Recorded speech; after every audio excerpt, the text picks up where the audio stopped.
you guys are having a super awesome start to the week. I wanted to say, first of all, a huge congratulations to you, Deborah, and a thank you for being here, because I've seen so much of the things you've put out recently and the impact you are having on the world. Okay. And look, I'm going to go into that in a lot more detail in a second, but some of the things, not only have we become friends over the last 12 months or so now, but not only in addition to that, you are just impacting so many people's lives. And I wanted to start that, this podcast by saying a huge thank you and congratulations to those people you're making a difference to, because not only are you impacting the families, you're impacting teachers, you're impacting your community, you're impacting the events that you speak at, and you're just having a huge impact. So for those of you joining us right now, if you've never had the pleasure of meeting Deborah, I'm going to get Deborah to give a quick intro to her. If you don't mind, Deborah, tell everyone a little bit about you and a little bit about your background, first of all, before we go into what we're going to talk about today. Sure. Thank you so much, Nick. Thank you so much for having me here. I'm always excited to come on and add value to people. Well, I'm Deborah Tillman. The first thing I want to say is my most important job is that of being a child of God and being a mom to a 31-year-old. So I've gone through a plethora of dynamic transitions from toddler to elementary to high school to college to now adult, leading an adult child and guiding him still along the way, because we know that parenting journey never ends. But I'm also an author, a speaker, a writer, a coach, a mentor to young people, which I love, love, love. And I'm a giver. And so Yes. I'm just here to fulfill my purpose that God put me on earth to do, which is to add value to children, to families, and to leaders. So thank you for having me. No, I appreciate you being here. And tell Deborah, let's tell everyone a little bit more about you, because one of the things you are very good at is that you kind of keep it low key. But from my connections with you, that one of the things I've learned is you understate what you do. And tell everyone a little bit about your background and some of the things, if you don't mind, some of the projects you maybe been involved with over the last couple of years, just to put in perspective. Sure. So some people may know me as Lifetime TV's America's Super Nanny. So that was probably around 2012, 2013, where I got an email, and I had already been running my school for about 20 years, 18 to 20 years. And we got an email, and the Lifetime TV executive said, we've been interviewing 400 women and we cannot find another super nanny after Joe Frost retired. And so would you be willing to audition? And I don't know, like literally by this time I had been written up in Essence magazine, Ebony magazine, just people had, obviously had caught attention. And I always tell leaders the reason why is I never reached out. And you were right. Like I do keep it low key, but I only keep it low key not to be, so humble, even though I am humble. I keep it low key because I just believe that when we operate in excellence, that the universe is going to see us. Like it's just going to happen. You just cannot be a bright light and the darkness not see you. I love And that. so with that, I auditioned. They threw me in a house with a woman, with a TV cameraman, and said, you have 2 hours to fix her problems. She has 2 children and they are all over the place. You got 2 hours to fix her problems.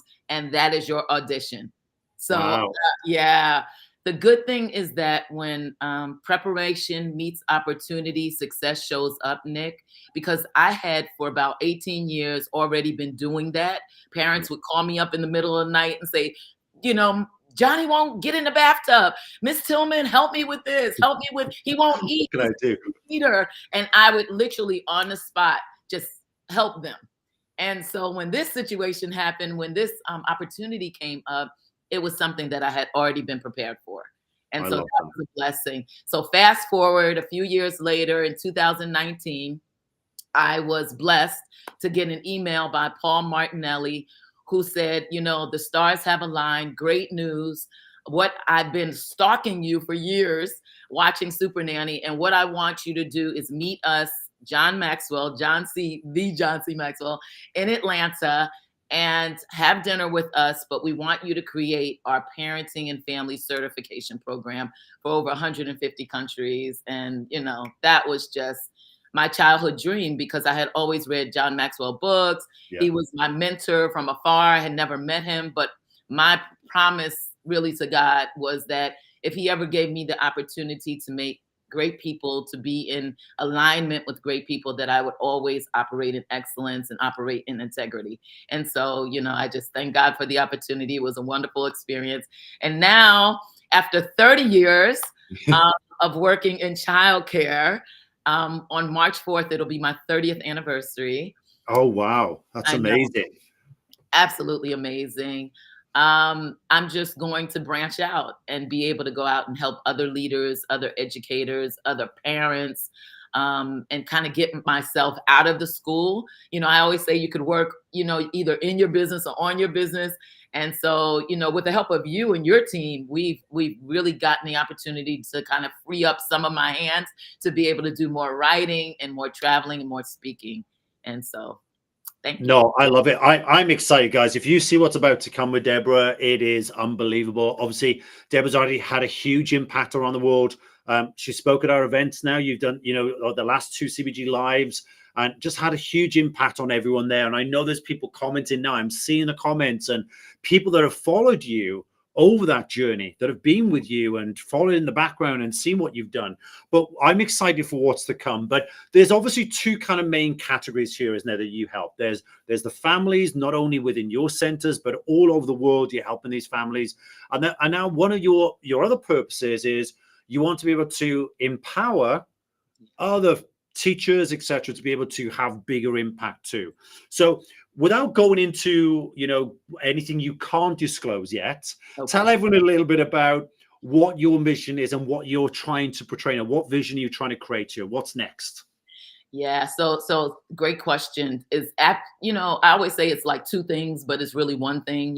It's one purpose, one mission. And the mission is really to transform lives and change the world so that we leave this next generation better off than the way we walked into it. And in a capsulated way, like big picture, that is really what I want to do. So how I do that is in different areas, right? So I'm writing a book, 2 books for parents, and doing some things with childcare leaders. I just believe that society has to get on the right page with educators. We have such an important job. It is a calling to be a teacher, to be an educator, to be a leader. And I don't think that society has really caught on to that. And that's why you see so many of the teachers and educators all across the country leaving, not just because of COVID, where we lost a plethora of centers, but just people getting frustrated. They're getting frustrated with administration. They're getting frustrated with the children who are being disrespectful, and frustrated kind of with the parents too, who don't believe that teachers should be held to that high esteem, particularly if they are in it for the right reasons. And No, so it's a big feat that we yeah, have. and what I love about what you talk about there, it's the one mission, but you're finding different ways of how can you impact that mission in different directions on a bigger scale. Exactly. So today we're going to touch on, and obviously we're going to give you guys an opportunity to connect with Deborah off the back of this. We've got some great resources for you guys, but tell everyone what we're going to specifically talk about today. So we're talking about the 10 successful leadership tips. Yeah. So I'm going to pass over to you, Deborah. Tell us what you're going to share around these successful leadership tips that you want to instill in people watching this particular session right now. I think for me, whenever I'm given the opportunity to come on and talk, I really have to just kind of delve deep and say, okay, God, what is it you want me to speak? What do people need to hear right now? And I just feel like after 30 years, there's so many lessons that I just didn't know at the time, and there was no book out there to say, okay, do this, don't do this. You should try this way. It's just a matter of growing. And I actually like that there was no book, because I was actually able to go through the exact experiences of the peaks, the valleys, the highs, the lows, and figure it out. And have people around me, mentors, coaches, therapists that sort of help me get through this journey. And so, it could be financial, it could be, having leadership in terms of lawyers, accountants, all of that. Everybody knows the business, right, of being an entrepreneur.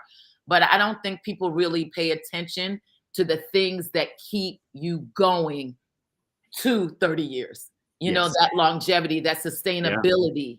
Because a lot of centers went out, like I said, during COVID. And I just think that if they had some of these principles and practices and strategies and tips in place, that may have not happened. That's a And so I very good feel like point. that's my charge. I love that. So tell everyone, let's start to give them some kind of tips and advice off the back of this. What would be your primary things you would say to people right now that can help them get that longevity and, the successful tips that will give them that opportunity to be around for the long term? Yeah, so one of the things, in no particular order, but I'm learning being around greatness, is that character really does count. Like, people might come on and think that I'm going to talk about money and getting to 6 and 7 figures. Honestly, the money will follow if you do these things. Character counts. Like integrity counts. Your honesty counts. You might get to the highest peak of what you think success is, but only your character is going to be able to keep you there. I love that. I am so, I'm just so big on people, adding value to people, and people matter. And you can't just say that out of your mouth, Nick. You really it's a verb. You really have to treat people that way. Yeah. Because Yeah. at the end of the day, they're going to see, the holes. They're going to see the Yeah. gap. No, I agree. Yeah. Can I add something to that, if you don't mind? Because I think this is important. I remember when we first started Childcare Business Growth, and who we want to help. We had a mission like you. And one of the big things we say is, well, we're trying to fight against these big corporate chains. They're taking over and become so much of almost like a factory to some extent. And I don't mean to be disrespectful to those big chains, but we lose a lot of the love and the affection and that culture. And I was a bit scared in the first place to probably talk about that a lot, because I was scared of what would it cause? Would it cause problems for us? But actually now I'm happy to go along to events and I'll say things like exactly what you say, integrity, character to what you believe. And I openly say at events now, look, we're not here to support the chains. We're here to fight against those guys. We're here to help the family-run businesses. Exactly. So I couldn't relate to that more, to be honest, because the more that I verbalize that and I articulate that more now, the more that it helps bring more people that we want to help, the ones that really need our help. Yes. And it's not about, oh, we can go work with big chains and 4,000. It's not about that for us. No, it's about the family chains, a family business that are trying to compete with those big guys. Right. So I hope you didn't mind me adding that, but I think no, it's important. I love it. Character is important to perfectly ties in with that. Yep. So when I talk about character and we talk about people, and I'm so glad you chimed in, is that, we want to follow the golden rule. Like, we treat people how we would want to be treated. And so that's an important thing. That's like from the inside out. You have to know how you want to be treated, right? So even my standard of how I would like to be treated might be different from another person. And so we really have to delve into self-awareness, knowing who we are, knowing why we're even out here doing this calling and this mission, right? And this vision. And then also understanding that passion matters. Like, I only teach what I believe. Yes. Like, I only teach what I believe. If somebody were to ask me to come on and talk about, if a parenting group said, come on and talk about, I don't know, ways to discipline your child, spare the rod, spoil the child, like, you should spank them. Yeah. I can only teach what I believe. I don't believe in that. Totally. Right. And I say, stop using the Bible as a means to explain things that are not okay. When we know better, we do better. And you can't take one line out of anything, out of a book, out of a Bible, and then explain a whole concept, right? Yes. And so I really do explain, listen, Stanford has done a lot of research. Harvard University has done a lot of research on the gray matter that really affects the child's brain when we're yelling, not even hitting, when we're yelling, when we're screaming. And I even tell teachers that if you are screaming across the room to a child, that is a problem. Yeah, if totally. I can hear you in my office, I got a problem with that. Like, I should close my eyes and only hear children. And when you have to speak to a child, or even correct a child, get to their level, look in their eyes, and just talk to them. Yeah. If you have to correct them, you make that mommy face where they know you're not playing, and just, communicate. But I don't think a lot of people teach that. They're just like, hurry up, get it done, put them in timeout, do this, do that. Everybody's rushing around trying to get things done and not really understanding that we are not raising children, we're raising adults. Do you find as well, because with new people come into the industry, that family or kind of motherly approach is, I don't know, maybe slightly dropped off? Or I don't know, what's your thoughts around? Do you feel that we're not onboarding team members quick enough, or we're not giving them the detail enough? Sorry, not quick enough. We're not giving them enough of an understanding to get them to relate to these situations and how they should be interpreting it. Yeah, that's a good question. I think it's a combination of things. Like I went to George Washington, University, right? I went to college. I studied education. I went business administration, education. Got a master's education, doctorate education, all this education. And when they come in, they're teaching to the book. Right. I think colleges would do a better job at having juniors and sophomores come into the centers, like really have a connection with the colleges and say, okay, I know what you learned from Vygotsky's approach and all these approaches, right? And Maslow's laws and Erickson, I got it. But this is the real world, and this is what we're seeing right now in the 21st century. Yeah. This is how we handle things. This is how we handle, the aggressive child, the ADD child, the ADHD child, the child who's disrespectful. And not saying that all problems, there's all problems. Like obviously the fruit falls from the tree sometimes, right? The parents are parents. And so that's why I felt like I needed to add the parents into the childcare industry so that I'm not just teaching and the teachers are getting frustrated. We're sending the kids home. They're all in, disruptive and no structure. And then you send them back to the school. We have the structure. You send them back home. It's no structure. It never works. Yeah. And so that's why we had to come together as a village. And I had to create a 7-module system for parents so that they can follow the 7-module system or whatever system we have at the school so that we can be more in alignment. That's the only way we're going to be able to transform families. Can we go into that a bit deeper, just in case people didn't get that? So just correct me if I'm wrong, Deborah, you get families to go through 7 modules. Just explain to everyone at what point do you get them to go through these 7 modules? So, and to be clear as well, who these families are. These are families coming into your center, aren't they? Correct. Correct. Families coming into my school. Back in the day, we didn't do this, but then we saw the problem and we said, okay, parents need training. And so what we do is there is a 7-module system that I used to literally, like every Saturday, I say, okay, you want to get in by Monday? So we're having a Saturday course on these modules. If you show up, you come into our school on Monday. If you do not show up, you cannot get into the school. So because they wanted to get into the school, I had no problem getting them in. Fast forward a few years later, when I started doing Super Nanny and all these speaking engagements and wasn't really able to do that, I said, okay, we got to think of another way, because then we saw it go back to the problems at the teachers, frustration. They were all upset that the kids weren't listening. The parents were mad, saying that the kid was potty trained, but really we get them in, the kid's not potty trained. Parents would tell us one thing, oh, the kids don't hit at home, but we get them in school and the kids are hitting at home. We're like, what is going on here? Yeah, something's not lining up. It's crazy. So then we went back to the same system. But what I did was I automated it so that parents can actually go online. Okay, fast forward 2 years. That didn't work because parents never completed it. So what we do now is we went back to the system, but in a different way. The 4th Saturday of every month, I do parent workshops. That's it. If you want your child to get in next month, all 10 of you, or we don't have any space now anyway. We're overbooked. Yeah, you're oversubscribed. But that's how we do it, right? Yeah, exactly. Like Saturday, you come in for if you're trying to get in June. Come in March if you're trying to get in for September. But you got to take the parenting course before you get in.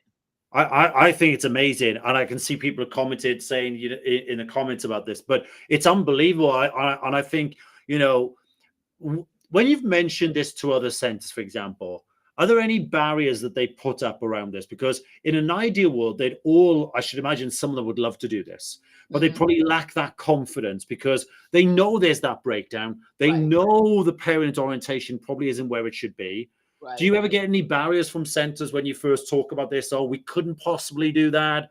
Is it, oh, we'd love to, but there's just something that's stopping them? Yeah, always something that stops everybody, like, I don't have enough time. Yeah. I don't feel equipped is a lot of it.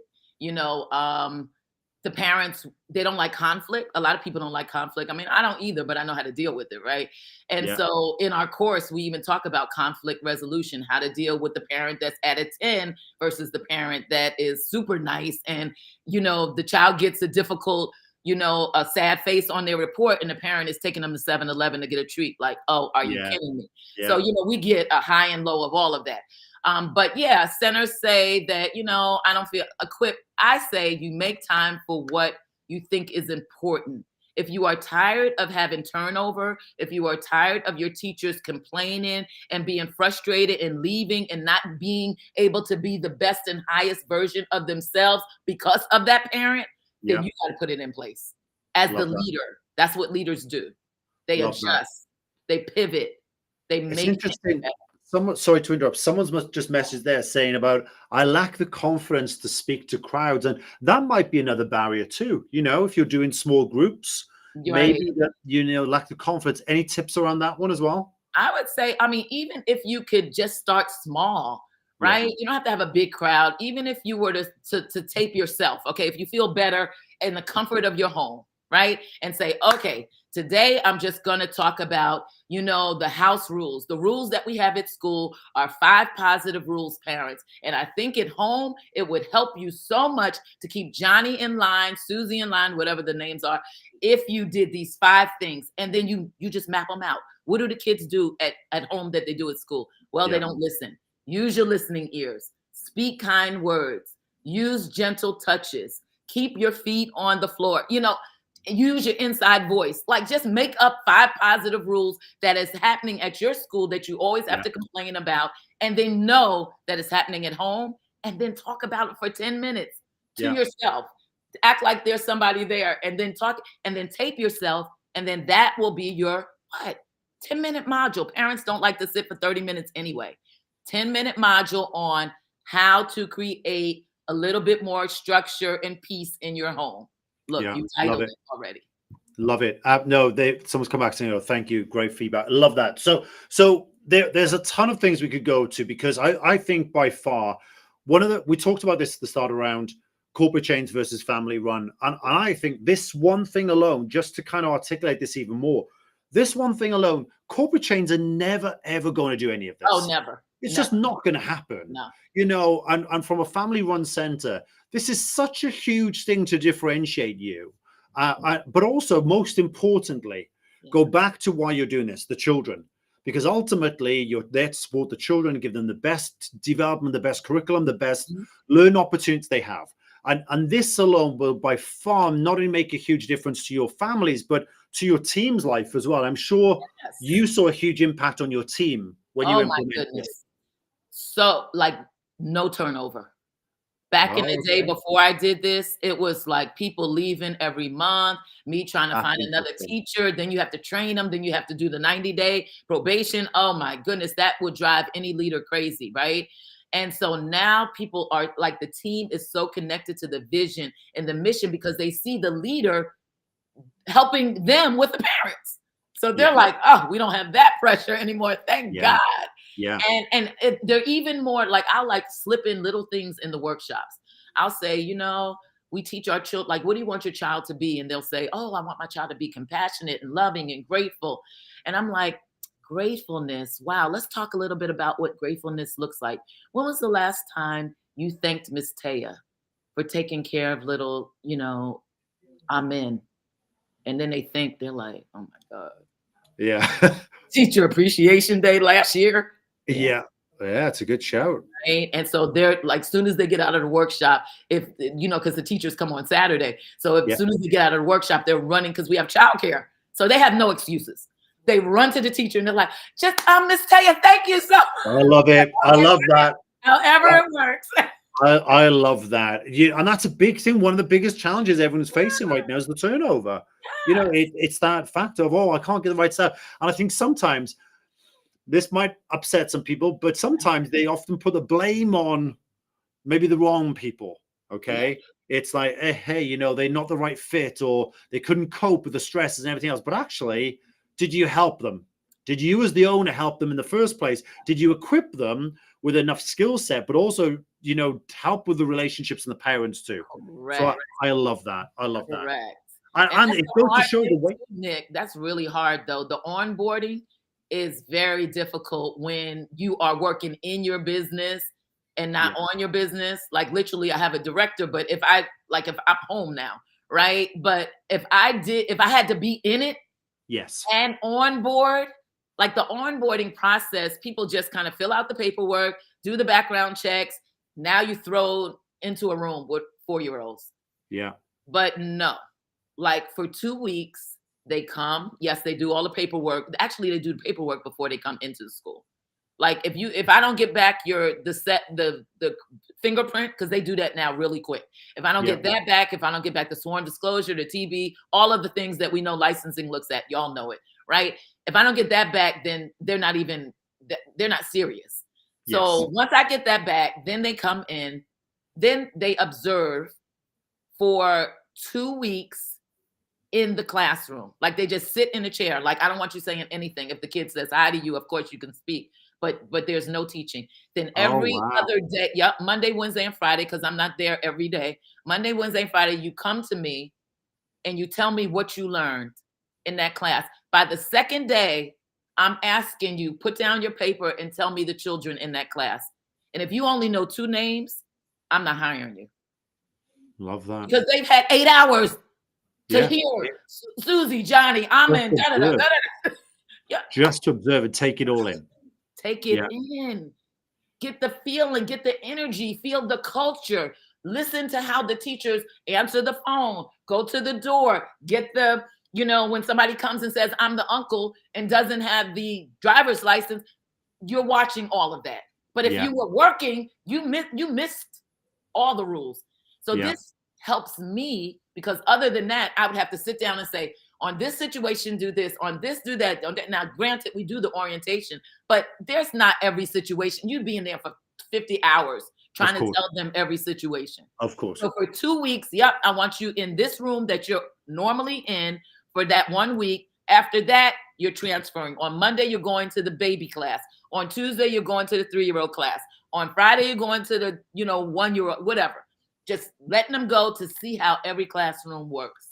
Love that. Love that. So I love the fact that you haven't even considered getting them to do any jobs at all except observe. Just 2 weeks of taking things in. And I guess that's also as well giving them an opportunity to kind of see whether it is right for them as well. Right. Yeah. They can look and be like, oh, no, I can't take it. Or they can say, I thought I wanted to be in a 2-year-old classroom, but Miss Tillman, is there any way you can put me with the 4-year-old? Yeah.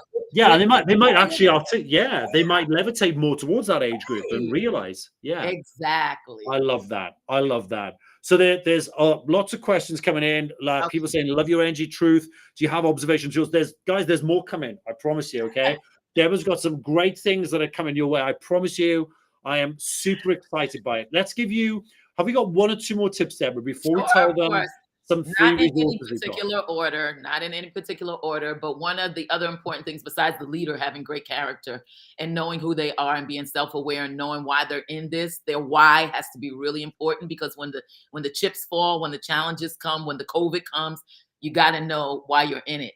And have that perseverance and consistency and dedication and commitment. Okay, we got that done. The next thing, not in any particular order, would be to nurture your staff, nurture your team, y'all. They are going through it. And particularly, like, I've been in this 30 years. I remember the parents and administrators and children even, and the community even from 20 years ago till now has vastly changed. And so it really is important. And I'm not talking about, how are you doing today? really see what you can do about benefits. See what you can do about, even if you have to do fundraisers to do benefits, or Yeah. we have 3 professionalism days, like 3 sets of professionalism days that they don't work. Like, for real, like they work, but they don't work. You know what I mean? Yeah. Like, so Yeah. one might be a retreat. Our next one is in the end of April, and that's a 3-day retreat, Oh, wow. right? It's a 3-day retreat. I take them away. Like, we're going away from everything. And it might not even be where we're talking about Susie or Amin or any of the kids. We just are talking about their lives. What can I do to make your life better? What do you need from me? How do you need me to pour into you? Those kinds of things I think we miss. And it really, yes, John Maxwell says, everybody communicates, but few people connect. And we really have missed that connection piece with our team, knowing that they really they really do make the school, Oh, right? 100%. You're not there, they make the school. And Do so you the way know, that teacher answers the phone is going to matter whether or not that parent comes to your school. yeah, totally. Do you feel though, and again, this might cause some controversy. Why do you think owners, I might be wrong here, but why do you think owners sometimes come across where it's more, well, they work for me, they should do what I want them to do? Do you feel there's a lot of that happens, but actually rather than you pouring back into them, there's Yeah. maybe the wrong side to that sometimes? Yeah.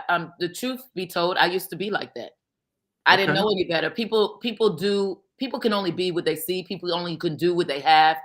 I was like that the first probably 10 years of owning a childcare center, Happy Home. I was like that. I was like, like controlling. You do this, you do that. Oh, you don't do it, you get fired. I bring somebody else in. That is not the way. That is one of the lessons that I have learned. I That is appreciate your not honesty. the way. That is not the way to keep. I had the biggest turnover rate back then. I probably had people just did not like me. Didn't even matter. Like, they didn't like me for the right reasons. Okay, there are people who don't like you, but that's fine. Of course. When people don't like you for the right reasons, that's a problem. Yeah. And so I think it's about us feeling like we don't have the right perspective. Sometimes I learned this from one of my mentors. I don't know. You all probably know her, Marian Wright Edelman. Yeah. She is the president of the Children's Defense Fund, and I can't remember this little thing she had on her door. She had this little thing, like it was like a frame on her desk. And Marian Wright was huge. I mean, like, presidents loved her. Yeah. Wanted her to do Totally. things. She has on her desk. Oh, and now on her what do you call it? When people have a logo on her logo, it says, "Oh God, thy sea is so great," something like that. "My boat is so small."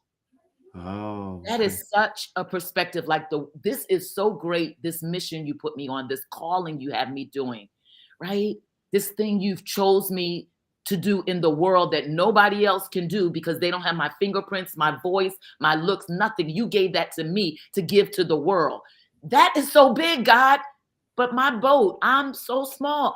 When I had to humble myself and understand that I need them. I need the community. I need the parents. I need the teachers. I need the team. We all work together. When I got that in some painful ways, that's when I said, oh no, the buck stops here. I am pouring into them. I look at them every day that I'm there and I'm like, how are you today? And if they say fine too quick, I'm like, come to my office. Something's not right. Yeah. Yeah, I love that. I've just a couple of other comments quickly. Retreats are awesome. We just had to stop for financial reasons, hoping to get back in a position to do them again. What if you feel your staff is so faithful, but don't really appreciate you? That's an interesting question. So they feel that the staff are faithful to you, but you don't feel that they appreciate what you do for them. How do you deal with that? Oh, they don't appreciate what you do for them.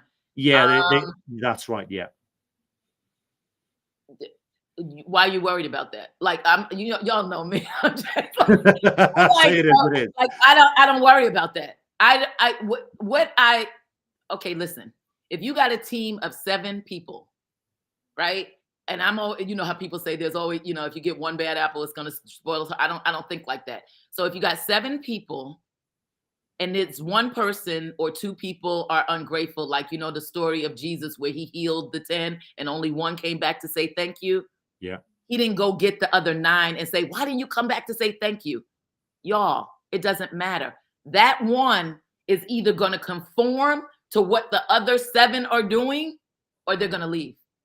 That just means they're not part of the team, because nobody can stay in such a warm, loving, giving, grateful environment and not feel something.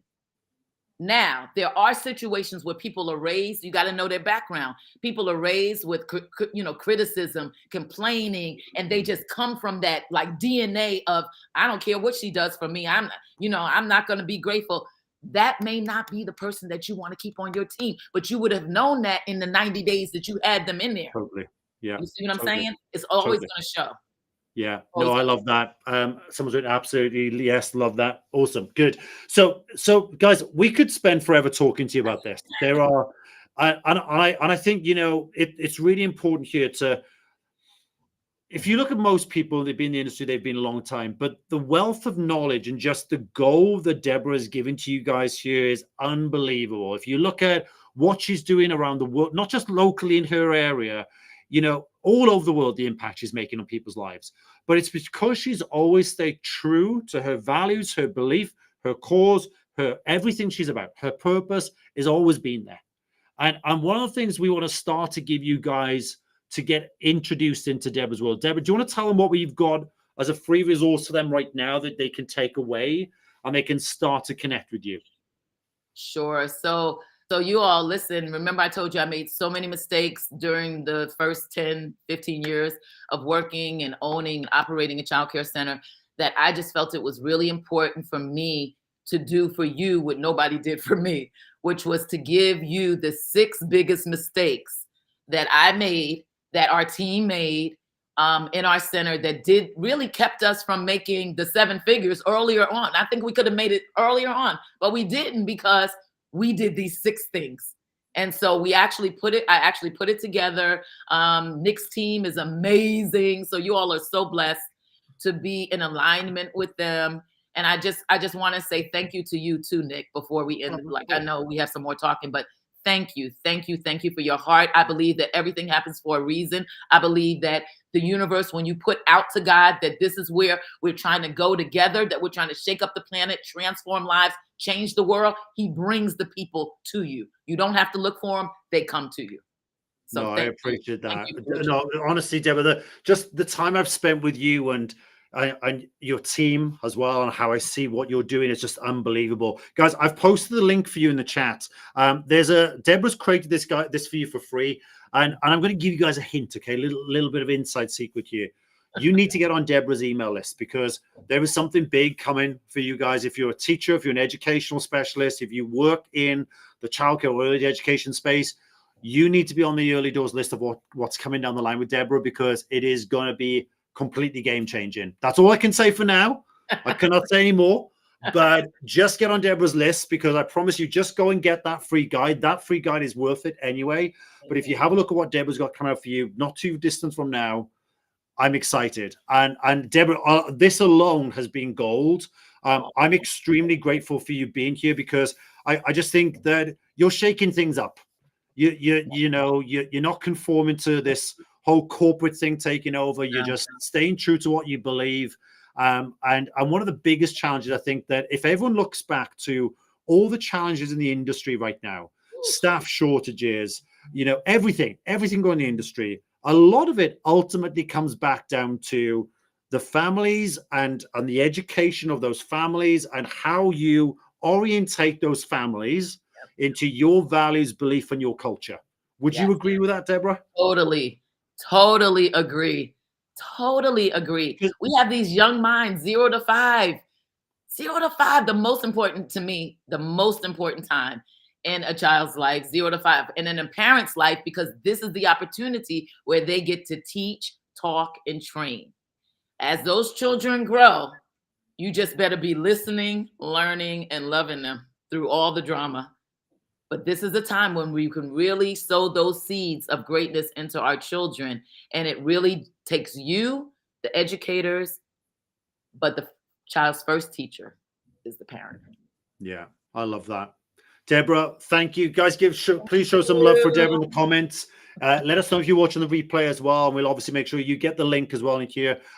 Definitely go and connect with Deborah. Deborah, I look forward to our next events with you. We need to get all these booked in the diary. Super excited about that. And just keep your eyes peeled, guys. There's something big coming for you with Deborah as well. And you definitely want to be there, ready to be aware of that, what's coming down the line. Deborah, thank you so much for joining me. And thank you to everyone who's watched this today. And we look forward to catching you guys on the next podcast. Thank you, Nick. Bye for now, everyone. See you soon. Bye.